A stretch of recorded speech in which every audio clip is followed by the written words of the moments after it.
Hey there, my friend. Welcome back to another episode on the More Than Social podcast. Super grateful to have you here today and super inspired after the conversation that I just had with Mariah. And I know that you are going to love it. Yes, Mariah, just like Mariah Carey, I said the same thing that I know that you are thinking right now. Now, this conversation, the reason why it inspired me, it made me remember that you can do whatever it is that you want to do within your business. Now, obviously, there's certain things that we have to do, but this whole conversation, one, it was supposed to be all about SEO, but we kind of went off the beaten path and went down a little bit of a rabbit hole, which is kind of the key word of this entire episode is rabbit holes. But essentially, we talked a lot about what you could be doing within your business to grow a business that you actually really love and do things that you really love within your business to build that successful business that you're looking to build. Now, a lot of people follow these cookie cutter strategies, but Mariah here is telling you that you don't have to do that. And she is one of those people who has just followed her heart, followed her gut to really make it happen within her business. Now, she is super successful. She has been quoted by Forbes. She has online courses. She does a lot of SEO aspects. So I know you are going to get so much more than just strategy out of this episode. I know that you are going to walk away feeling inspired, feeling a little bit of a weight off of your shoulders, and just kind of knowing that next direction that you want to take your business in. So, super excited. Let's dive right in. Hey, Mariah, welcome to the More Than Social podcast. Thanks so much for having me. I'm excited to have this conversation. Of course, me too. And I was actually on your website before we started, and I noticed that you started your business. What was it, 22? Did I read? Yeah, I was 22. That's amazing. Can you tell us about your story? Like, how did you get into the entrepreneur world and kind of where has life taken you over the last few years? Yeah, it's pretty wild. So, if we go all the way back, I kind of have to paint the picture of just like what was happening. So, essentially, I was in school online for website development at the time. And so, I was in maybe like my second semester online. They were teaching me, if you know anything about like website building, they were teaching me table layouts.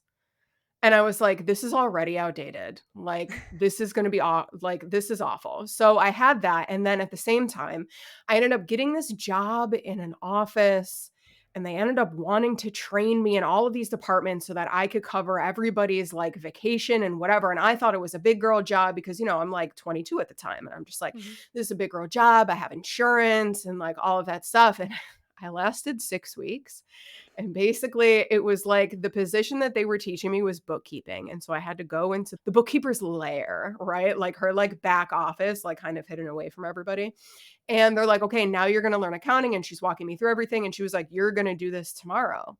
And I was like, "I'm never coming back again." And so I went home that day and I texted my boss and I was just like, "Listen, like, it's not you, it's me. Like, it's not fair to either of us. Like, I'm literally never coming back in again." And then during that time, literally like 2 weeks later, same thing with like the table layouts and like school. I was like, this is awful. I'm quitting this too. So I ended up quitting school and my job all within like the same month. And I was like, I'm just going to bullshit an HTML portfolio online for website design and development. I was like, I feel like I know enough to figure it out. I'm pretty curious. I learned pretty quickly. I'll figure it out. I ended up answering an ad on Craigslist for a paid internship at the time. I ended up getting that paid internship. It was like 10 hours a week. It wasn't like a full-time paid internship. So I ended up taking up like a bartending job on the side. But essentially, in that paid internship, I thought that it was like, like pretty serious and like whatever. It ended up being two dudes 4 years older than me starting an agency and like renting out this office space. And I would go in there and we would literally like just hang out. And one of the owners was a WordPress website developer. And so he ended up teaching me everything that he knew about WordPress for the next year. And so as I was doing that, I basically was like starting to explore the online space. And they were really helping like local businesses, which I feel like is pretty normal. That's where people start. I got obsessed with the online space. I was like, do you know about Pinterest and ebooks and like all of this stuff? And like, I realized that I was just sponging up this information. So I was like, I feel like I want to start a blog about this. So I ended up, long story short, they ended up closing down that agency and kind of funneling people into me. And then I started blogging. And so I was creating websites for people locally. And everybody, like, we would launch the website and it was so great and everybody was super excited. And then they would come back and they're just like, well, now what? And I was like, I did my job. What do you mean? And they're just like, well, how do I get found on Google? And I was like, I don't know. But then I was also finding from creating these blogs, because I had more time than money in the beginning of business anyways, that I was like, "Oh shit, like I also want to get found on Google in order to get more eyeballs on this blog that I'm creating." So, I ended up in the world of SEO. I hated it. I literally thought it was the worst thing on the planet. It was super overwhelming, it was super technical. And what I realized is that there was two main people creating content on the web. It was like advanced SEO people talking to other advanced SEO people that are like in-house marketing, have major teams just for SEO, or it was SEO agencies trying to be super vague and overwhelm you so that you would just hire them on retainer. There really was no information at the time of like, how do I do this for the small business owner, for the coach, for the consultant, for like the online business owner, for me, the solo person doing this, and there wasn't anything. And so what I ended up doing, I still had contacts with the guy that I worked for, and so he was into SEO and he was doing SEO for like another company, and so he was kind of a mentor with this too. But I ended up like just teaching myself SEO and kind of taking it apart and putting it back together in a way that actually made sense for me. Started testing it on my blog, got really good results. Then I started testing with clients, they started getting good results, and then I just came to a point where I was like, I actually enjoy this way more than I enjoy website design and development. So that's kind of the story of like how I got here and like what I do. Amazing, amazing, and it's cool when you play, and, like, that's kinda Yeah. like my journey too. I played a lot with, like, paid ads and funnels and emails, and it's like, eventually you just it turns into a game, like, I don't know about you, but, like, everything that I do, I'm like, "It's a game. How can I get better? How can I do this?" And it's like, it's this ongoing challenge with yourself. Yeah, it's like if you have awareness, and I think that's a piece of business that people don't really talk about too much. We want to talk about the strategies, the things that we have control over, but we also have control over like our level of awareness. We just can't see it in the physical like we can see other things. And Mhm. I think it's like that awareness of self, that curiosity, and like that true grit knowing of like you actually give a shit. It's that I feel like allows you to see things from a different perspective, and just like you're saying, it allows you to play. It allows you to be like, "Well, what about this?" Because it just ends up being an experiment of like, "I'm just curious about this rabbit hole. Let me just go down and just see what happens." Versus, "I learned this strategy, I need to implement this strategy, and I can't veer from this strategy." It's like, yes, I think that we are meant to learn strategies from other people. I am an SEO educator, like I teach people literally best practices and strategies and all of that. But I tell my students, like, your gut instinct and your perspective comes into play here. This stuff matters. We can make decisions by data and frameworks and all of that. And that's really great when you're learning, but you have to build up the confidence and the courage to be able to deviate a little bit, put your twist on things and play. Does this work a little bit better? Does this work? And then you'll be able to create your own process and your own framework that better aligns with like who you are and how you work.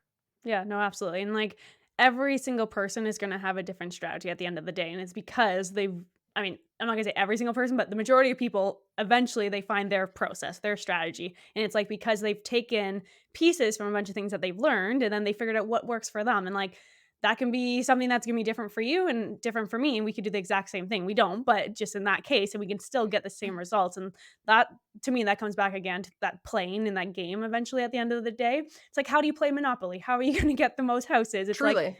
you got a Truly. different strategy. From a mentorship perspective, being so young and getting started and just kind of jumping in with 2 feet, I'm gonna say, how much do you think that has contributed to the success that you have today? I would say it was pretty critical because, like, in the beginning, you don't know what you don't know. And also, I'm a big Google girl. I love Google, okay?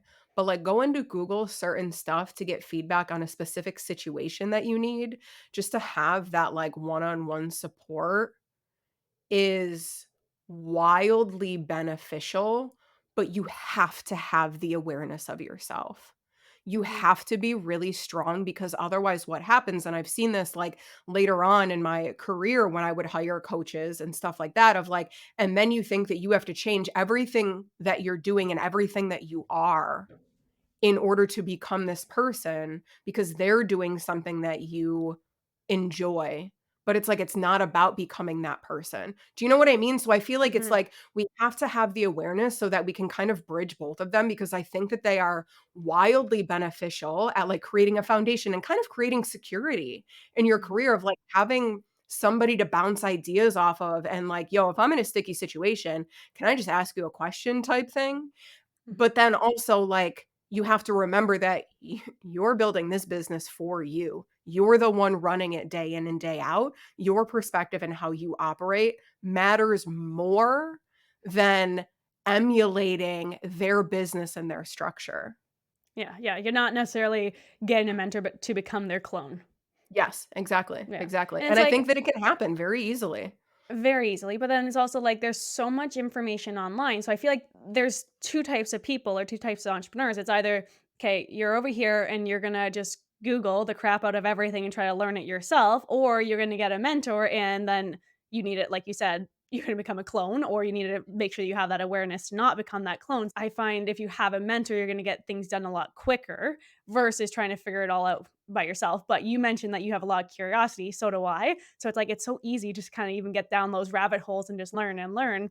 But at a certain point, when you're growing this business, and you mentioned you had more time in the beginning versus money, fantastic way to learn. But now, do you have as much time to continuously going down those rabbit holes where that mentor can kind of fill in that gap, in my opinion? I think that I have a unique process. I don't have a Hmm. coach, I don't have a mentor now. I go down rabbit holes myself. That's how I learn. Yeah. Truly, I'm very clear now and very intentional about where I put my money and where I put my energy. So, I have to be very clear on like what is the goal of this? So it's like I haven't joined a program or gotten a coach or gotten a mentor in probably like a year and a half because what I was finding is I was jumping from one to another instead of, hey, can you sit in this process yourself? And instead, I'll hire people for like one on one consulting sessions to get answers to a specific problem that I have or like get clarity on a specific strategy. But then it's like, okay, now I have that base level understanding of like your perspective and where you think that I should go. But I was also getting caught up in that, well, they're all doing this. My business needs to look like that. And then I was trying to recreate my business to fit 17 different people that I Hmm. enjoyed what their business looked like. Do you know what I mean? So it's Yeah. like I'm very intentional with my calls. I'm very intentional with my schedule. And I know me, I need time to get into a rabbit hole. That's where Hmm. I come up with like my unique stuff. My students and my clients, they choose me because I'm me. And so if I don't have that time to be able to delve into whether it's the personal stuff, whether it's like the internal stuff, or whether it's like the SEO strategy and just like figure out how I can teach my people better, I need Hmm. time in order to, like, sit in that rabbit hole. It just looks different than when it did when I first Yeah. started. Like, I'm no longer Googling, like, how to send an invoice. Yeah, yeah, absolutely. And it's funny that you mentioned that because literally it must have been 2 nights ago now, and I was just working on I have an online program, the Spotlight Theory, and I was just working on a new sales page, and I'm just doing my thing, just watching the OC come in that marathon right now, and I was just doing something. All of a sudden, it's like I didn't start googling things and go down that rabbit hole, but all of a sudden my gut was like, "This needs to completely shift," and then all of a sudden, I started going down I'm gonna say a rabbit hole, but more an internal rabbit hole Yeah. versus a search rabbit hole, and it's like, all of a sudden, after since 2019, I just completely switched a lot of things. It's not even announced to the world. Actually, by the time this launches, it will be officially, relaunching again with something completely new, but it's like, that time that I gave myself just to play. Like for me, this is just playing on my own stuff. It's like all of a sudden, internally, you said really listen to your gut. That's what I did. And it's just like I just went and went. And all of a sudden it was 11 o'clock at night. And I was like, I should probably go to bed. And I don't know where the last 4 hours just went, but it was my own personal rabbit hole at that point. Yeah, and I think that's so important, but when you're first starting out or even in the beginning stages or, like, if you just made a pivot or a shift, sometimes, like, that space to do that feels scary Hmm. because it doesn't feel as productive. But it's Yeah. so important for you to allow yourself to get into a flow and get into that state, even if you don't know where it's going to lead you, because I find that like that's where the juice is. Even if it just ends up being a conclusion that everything that you've done up to this point was not aligned. Mhm. Or like, you know what I mean? Like, even if that flow state was just like, wow, I just worked my ass off to then realize that this actually isn't what I want, that was worth it. Like, that flow state was worth it because otherwise you would have spent what, 6 more months? And now you Mhm. get to pivot in a way that, like, feels better for you or just, like, where your goal is or where your vision is. I just think that, like, spending time alone and spending time figuring out, like, your zone of genius and your process is so damn important, and I know in the beginning stages of business it feels really tough and really scary because they're like, "Girl, I'm just trying to make money to pay the bills, to pay for Yeah. this and to pay for that," and, like, I get that truly, but, like, even if it's just, like, an hour on the weekend, like, spending time to really sit with yourself and say, like, "What do you want? What are you craving more of?" That's Mhm. really going to, like, allow you to grow a business that makes sense for you.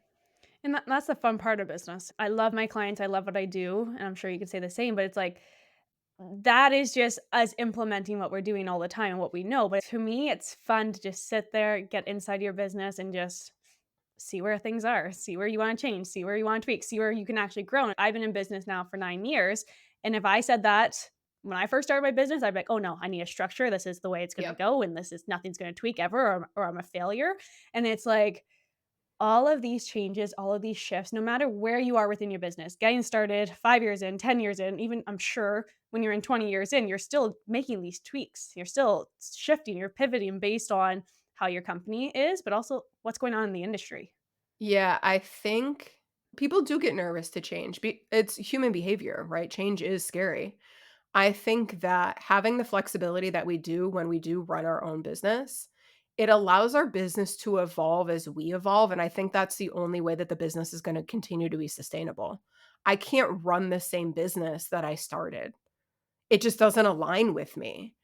And, like, yeah, I agree, like, the flexibility to, like, play and, like, to experiment, see what your people like and notice. Take notice of A, how they're responding, I think that's really good is, like, A, how are your people responding? B, how are you feeling day to day and week to week? And taking the time to be like, "Wow, I had a shit ton of calls this week. I wish that I had more space. Okay, cool. Can we implement that the following week?" I think that's really important of just, like, how do you feel energetic wise and, like, space wise? And then it's kind of like sitting with where you want this to go. Like, we have control over that. And, like, what are you craving more of in terms of vision? Do you want more community? Do you want more time to chat with people and connect with people? Like, that's what I was realizing. That was a huge thing for me in my business was like, I was growing this business of like offering done for you services, and they were great. Like, they were fine. I wanted to connect with people. I love hopping on calls, but I also know that I can't only hop on calls. I also need space to be in my process. But I wouldn't have figured that out unless I tried different things and launched different things and played in this world. So, like, it does come with time, but if you can follow the breadcrumbs and just take note of where your energy is leading you and trust that, I think it's just like it's a muscle that isn't ever going to lead you astray. You might, like, fail or, like, things might screw up or whatever, but that doesn't mean that that was the wrong path. It's just a thing on the path. Yeah, absolutely. I love that analogy actually. So when you mentioned you needed more time to actually connect with people, but you also need the time to be in your systems and processes, it's finding that balance as a business owner. How do you set specific boundaries to give yourself that time to hit on both of the sides versus let's say that you do get swamped with client meetings or prospects or whatever, like how do you find that damn balance? It's just testing, truly. Like, how do you find the balance? You just have a week that you're like, "Wow, that was capacity. Didn't know what capacity was before that." I think that's a huge thing is literally just doing it and learning. I've realized that I need at least 1 day a week with absolutely no calls. And this week I didn't have that, and I'm towards the end of the week where I'm just like, "Ooh, I can't wait for tomorrow when I can get into my own rabbit hole." But then that leads into my weekend where I enjoy spending time with friends and family, and sometimes I will get into a rabbit hole on the weekend, but, like, it's yeah, I think that it's having a set day where I get to flow and do whatever I want. Not do whatever I want, like I'm going shopping at the mall, but sometimes maybe that's what I need. But like maybe it's going to a coffee shop for a couple hours and then it's coming home and hammering out some videos for one of my courses or recording YouTube videos. But I need at least one day without me needing to show up for anybody else. Yeah, yeah, that's Mondays for me. It's like I can't do meetings on Mondays, like, I just need a day to get my stuff done, get myself organized, get myself in the right mindset, just whatever that day looks like. Like you said, if you wanna go shopping that day and that's actually what you need, take it because that's your body, that's your mind telling you that you just need a break in some capacity, and actually, I find on those days, whether it's the park or the run or the mall, whatever the case is, I actually get all my good ideas during those times because 'cause I'm actually giving my brain a sec to just disconnect without Yeah. actually disconnecting. Yeah, well, I mean, it's how intuition and ideas work, I Mhm, think. You know what I mean? Like, they can't come in if your brain's full. It's like the analogy of wanting an idea or wanting inspiration, but your fist is closed. Your fist mhm, is closed because you're just getting inundated with literally social media or calls or all the stuff. Like, how can you receive if your hand's not open? How can you mhm, receive if your brain is full or you're being stimulated by other things? And mhm, so it's funny that absolutely. you also say Mondays because Mondays cannot be the day for me. They absolutely No? cannot be the day. It has to be usually Tuesday, Wednesday, or Thursday because usually I spend the time myself like reading or like meditating on the weekends or hanging out with friends and family, whatever. And in order to jumpstart my week, I usually need a call on Monday. Otherwise, like my Monday will completely pass without me getting Anything? reignited back into the business. Yeah, it's super interesting. That's funny. Yeah, and everyone's gonna be different. It's like Mondays are my day, Fridays are my day for podcast recordings. Obviously, this is what we're doing on Fridays. And then Tuesday, Wednesday, Thursday, it's like that's my client time. Everyone's gonna find their own structure, but that's the thing of like you said before, you gotta test and figure out what works actually for you and stick to it. If I get someone to say, "Hey, can you take a meeting on Monday?" If I happen to, it's like I don't typically do this, but if it's an emergency or whatever, like, obviously, I have to give sometimes, but I try so dang hard just to stick to that, like, this is my day for me. Yeah, for sure, Like, and I it need it. it is difficult. It's extremely difficult, and, like, what's also difficult is figuring out how you want to share your genius. In the online space, there's so many different ways to do it, and, like, I've seen numerous times, people will be like, "Educational content doesn't sell. It doesn't sell, don't do it," and I was like, "Okay, educational content doesn't sell. Maybe I shouldn't do my YouTube channel, maybe I shouldn't do this." So I stopped doing my YouTube channel for a couple years. And then I started diving into I don't know if you're like human design Not too and much. okay, human design, the profile lines, if anybody has listened, has literally been a game changer for me. But basically, after looking at my profile lines, it kind of gave me a perspective of actually your zone of genius is in the foundations and could be in education. And I was like, "Wait a minute." It was literally just that click that I needed, and I was like, "Wait, but I love creating educational content." And then I'm looking back at all my stuff and I'm like, "Wait, when I didn't create educational content, sales slowed down.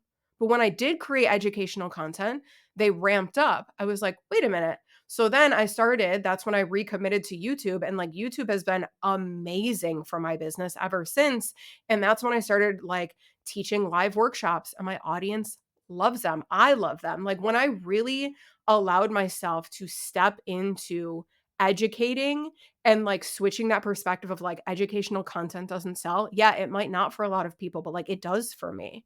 But Mhm. I wouldn't Yeah. have been able to, like, see the difference if I didn't play with all of the different kinds of growing a business, and so now it's like the other thing, especially with what I do in SEO, usually when you hear about people doing search engine optimization, they have an agency. I don't have an agency. I never wanted an agency. I don't want to manage people.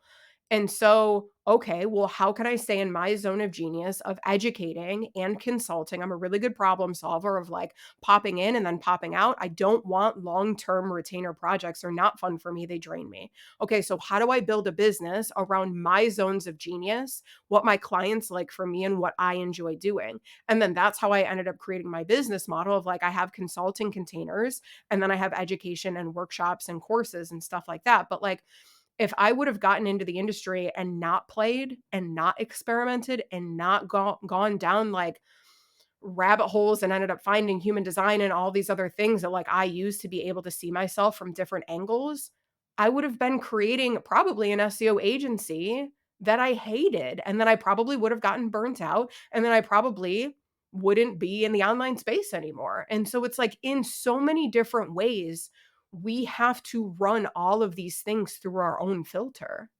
Yeah, no, I love that, and I love that you mentioned, like, even though you are an expert at SEO, it does not mean that you have to be an agency and provide services one-on-one with people, like, having the courses. I have an online course, obviously, we mentioned that before, but it's like and I do have an agency, so I have the both sides, but it's like I have seen so many people. I mean, Amy Porterfield, for example, she had an agency, she hated it, or and then now she well, not an agency, she was working for Tony Robbins, and now I'm gonna Mm. mess up her whole story. She hated doing the client work, and now she just does the online courses. Obviously a very cold note version of her story, but it's like that is so common, but it comes back to being able to pivot and being okay with that change and accepting that things are going to go in whatever path that you want it to go with your business. Now, speaking of your zone of genius, SEO side of things, so you mentioned YouTube. Very curious. YouTube is doing really well for you from a sales perspective. How much do you dive into the SEO side of YouTube versus SEO on a website? Like SEO, I SEO optimize the shit out of my YouTube videos. Most of the people find me through search.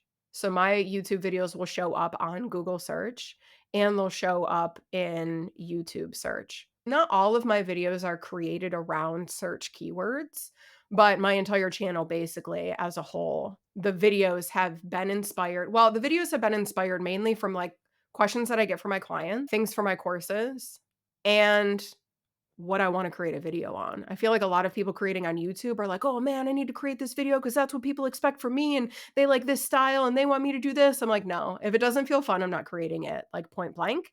And so, like, I use SEO and keyword strategy in order to kind of optimize my videos that I'm creating for that. So, yes, it's a huge part of it. So, if you can give us some quick tips on what we should be doing from an SEO perspective on YouTube, what would those like main things be? Yeah, And I I know mean, there's a whole other topic that we could go down, but high level. yeah, to be honest, it's the same.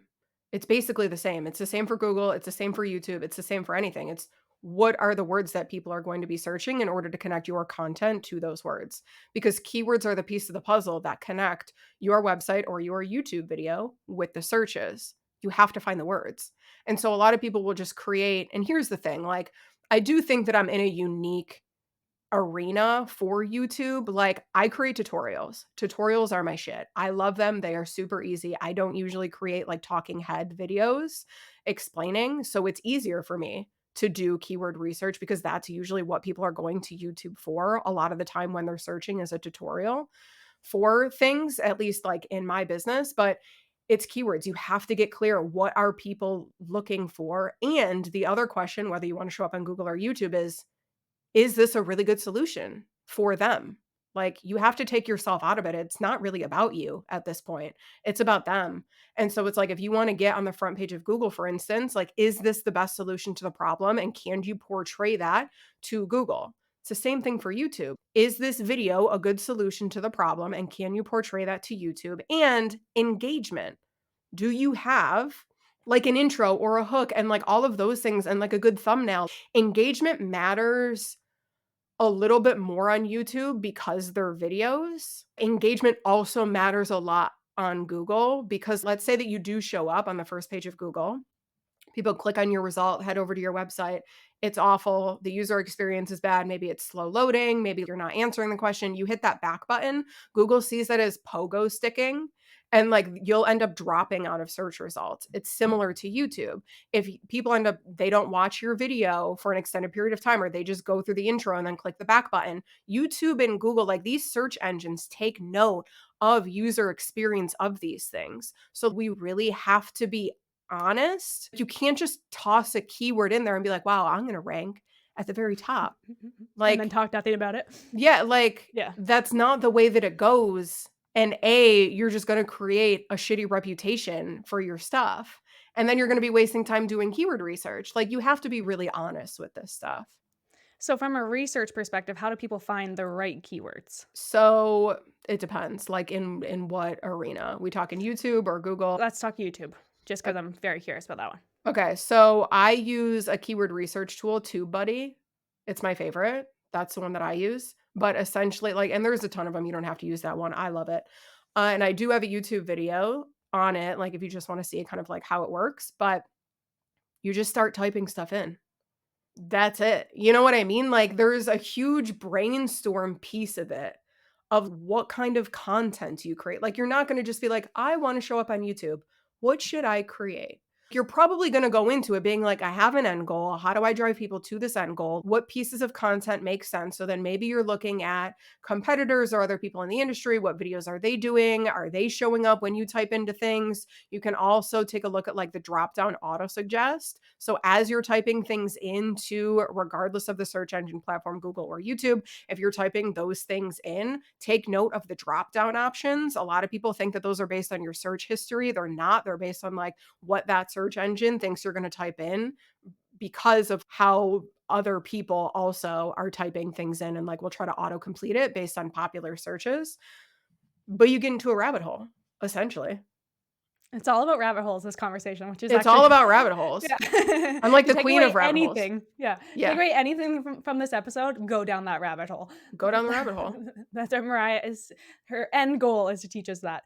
Okay, so quick question, this is gonna be my actually second last question for you. YouTube, let's say you have a great video, you're ranking. Now, do you take that video and do you ever turn it into a blog on your website, and then do they intertwine in a positive way for you? I don't usually, and people would probably yell at me for that, okay? Like, it's not best practice, but also, like, I'm only one person. Do you know what I mean? Like, I don't have a team and all of that, and also, creating written tutorials are kind of more of a pain in the ass to me than videos. It comes back to, like, my lens of, it just doesn't feel fun for me to do that. I would say for a client, if they have a team or if they have support or that does feel fun for them, yes, it can work really well, but you can't just create a blog post and embed your YouTube video in it. That doesn't do anything. So what do you need to do? You have to give the Google bots written content.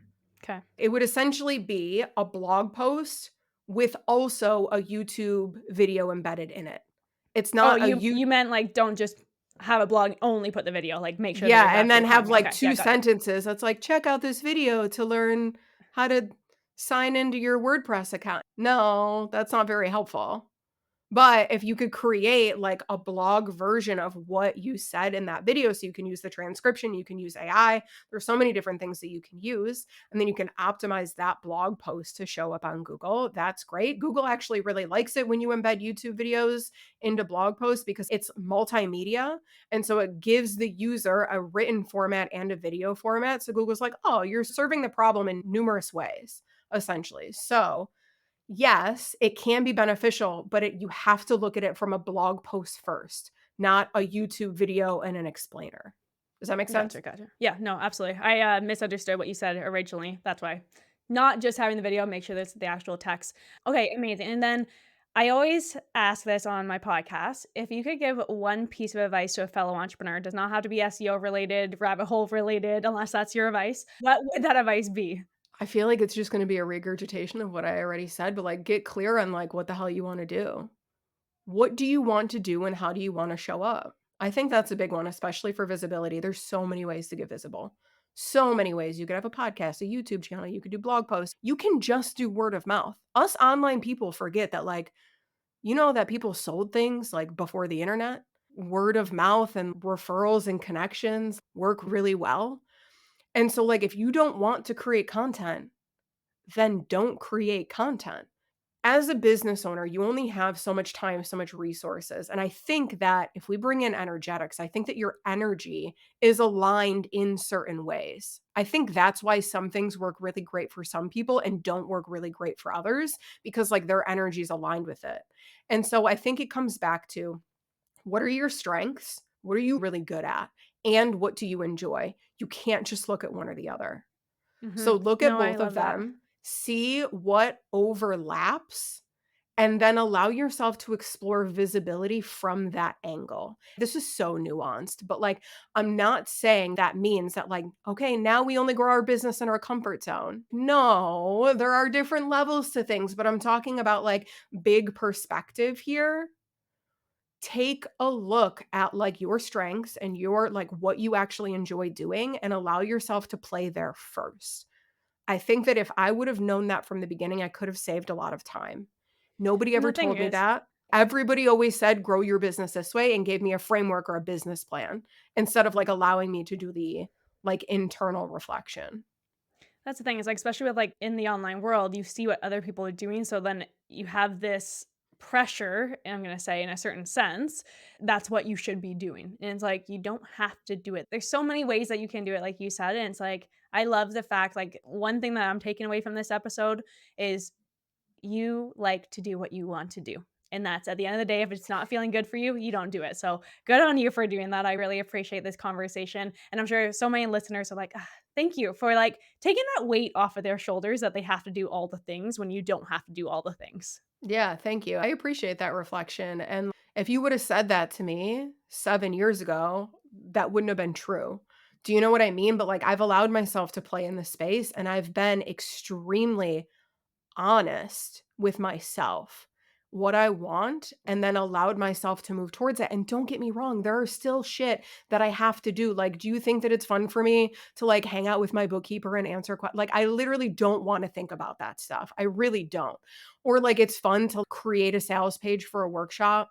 Do you know what I mean? There are little things that I don't love doing, but like in the grand scheme of things, I would say probably 85% of my energy goes to things that like I fucking love. I love it. I love this shit. And like my clients feel that, my students feel that, the people that I talk to, you feel that. So then like that energy ripples and then other people feel that. And oh, look, now everybody's who can feel that is recommending that because I made an impression on them, not because I told them or I'm trying to sell them into something, simply because I'm in my lane, simply because I'm in my zone of genius. Now people can't help but recommend me or remember me or whatever, and I'm not doing anything. Do you know what I mean? Like, quote unquote, I'm not forcing anything. I'm just being me.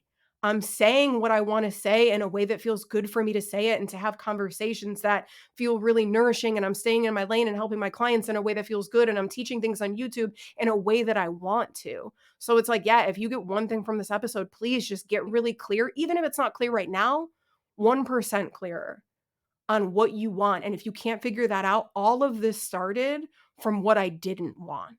So just start taking note of that, of what you don't want. You know what? I don't like a schedule full of calls. Okay, test it. Maybe you realize that like it's not actually the schedule full of calls that you don't like. Maybe it's the fact that you want 75 or like 25% less, but you want 100% different people that you're having calls with. You know what I mean? So it's like the little nuances that are behind things. And I just think strengthening the muscle of self-reflection is so damn important. That's the only way to get here. It's the only way to figure out what you like and what you don't like. So, yes, Mhm. thank you That's for like having a me. mic drop moment, just conversation ended, leave it there. Perfect inspiration to end the day. Honestly, thank you so much. All of this is so good. We came in here thinking we were gonna talk all SEO aspects, and like we went down a little rabbit hole, which I absolutely love. But I like to hear the stories. I like to hear what other people have to go through, and it's such an inspiring way to hear what other people do. Like, it's gonna give someone, whoever's listening right now, like, I know that someone's walking away being like, "Okay, yes, I can 1, I can do this, but 2, I don't have to do all the other shit." So, where can people find you? Your YouTube, you have a podcast, you have all the things. Share everything with us. Yeah, for sure. So my website is mariahmagazine.com. Over on YouTube, if you want to take a look at those tutorials, you can just search Mariah Magazine over there. Or if you go to my website, literally I have links to everything. If you hang out on Instagram, I'm Mariah Magazine CO. And if you enjoyed this conversation, I think that honestly you would really enjoy my podcast. So I co-host it with a friend. The podcast is called Curiously Guided. So you can go to curiouslyguided.com or you can search Curiously Guided on any listening platform. But yeah, if you're listening to this and you're inspired, or if you have, we didn't really dive into SEO, but if you have any questions about that, totally hit me up in the comments. Like I use questions that I get from my audience, from my people in order to inspire the workshops that I host and my YouTube videos and all of that stuff. So yes, please reach out. Let me know if you have any questions. I'm here to help. Amazing. Thank you so much, and thank you for being a guest on the More Than Social podcast. Thank you for doing what you do and keep creating the content that you love to create and inspiring all the people around you and bringing that energy. That's the biggest thing that, again, well, there's lots of things I'm taking away from today, but your energy is contagious. So thank you. I appreciate you, and I hope you have the best day.